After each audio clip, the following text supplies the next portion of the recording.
BD news 21।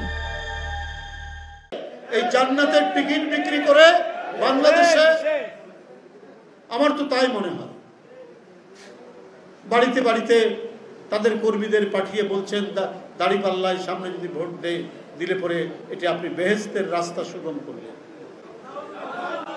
তাহলে আর এই দেশে তো এই দেশ হচ্ছে প্রায় 92-93% মুসলমানের দেশ।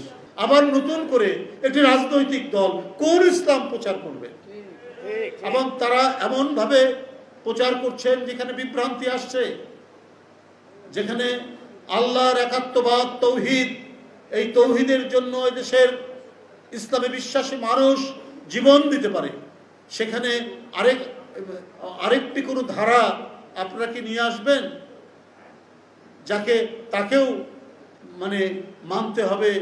একেবারে বড় বড় যারা আছেন ধর্মের, যারা বড় বড় বাণীবাহক আছেন তাদের মতো করে পরিমাপ করে কথা বলুন, যাতে বাংলাদেশের মানুষের মন থেকে আপনারা মুছে না যান। একবার আপনাদের কৃতকর্ম হয়তো মানুষ ভুলে না গেলেও কিছু মনে করছে না এখন, কারণ ৭১ সালে যে ঘটনাটাই যারা ঘটিয়েছে তারাও মুসলমান ছিল, কিন্তু একজন মুসলমান আরেকজন মুসলমানের উপর কি অত্যাচার করতে পারে?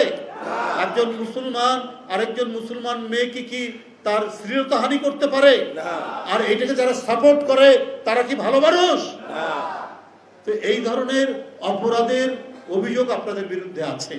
আপনারা তো গণতন্ত্রের কথাও বলেন, কিন্তু আপনাদের আমি যে কয়েকটি লিটারেচার বই পড়েছি ওখানে গণতন্ত্রের কোনো বালাই নেই। তো সেইটা আপনারা কেন এটা জোর করে করতে চাচ্ছেন? আবার জুলাই সনদ এর জন্য যে গণভোট, এই গণভোট আপনারা আবার নভেম্বরে চাচ্ছেন।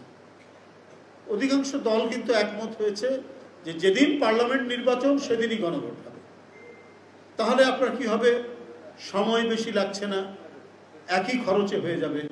আপনার যদি নভেম্বরে গণভোট করেন এইটার জন্য যে প্রস্তুতি, তাহলে আপনার জাতীয় নির্বাচন, সংসদ নির্বাচন, তার জন্য প্রস্তুতি, এটা তো এক ধরনের বিশৃঙ্খলা তৈরি হবে। কোনটা শেষ করে কোনটা করবে ওই সময় তো নাই। যদি নভেম্বরে আপনি পিআর করেন তাহলে আপনাকে একেবারে কোরবানি ঈদের পরে আপনাকে নির্বাচন দিতে হবে। আপনাদের অন্য কোনো মাস্টার প্ল্যান আছে কিনা যারা নভেম্বরে গণভোটের কথা বলছেন? এটা অনেক আলাপ আলোচনা, অনেক যুক্তিতর্ক, অনেক বাদানুবাদ, অনেক আর্গুমেন্টের পরে জুলাই সনদের জায়গায় সবাই একটা ঐক্যমতে আসার করেছেন, একটা প্রচেষ্টা চালিয়েছে, ঐক্যমতে আসছে।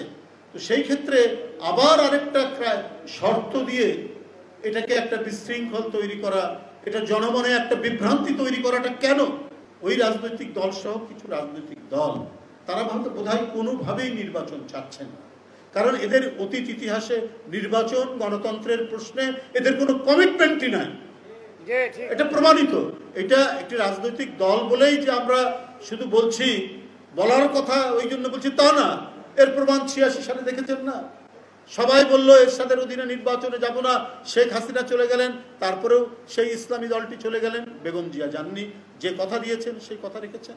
এবং এখনো আমার মনে হয় যে তারা আওয়ামী লীগের ভোটটা নেওয়ার জন্য নানা ধরনের কায়দা কানুন, কৌশল প্রকৌশল তারা চালিয়ে যাচ্ছেন বলে আমার কাছে মনে হয়েছে। এই জন্য নানা জায়গায় নানা দিকে দৌড়ঝাঁপ দিচ্ছেন, এবং এই দৌড়ঝাঁপ সম্পর্কে এদেশের জনগণ সবাই ওয়াকিবহাল আছেন।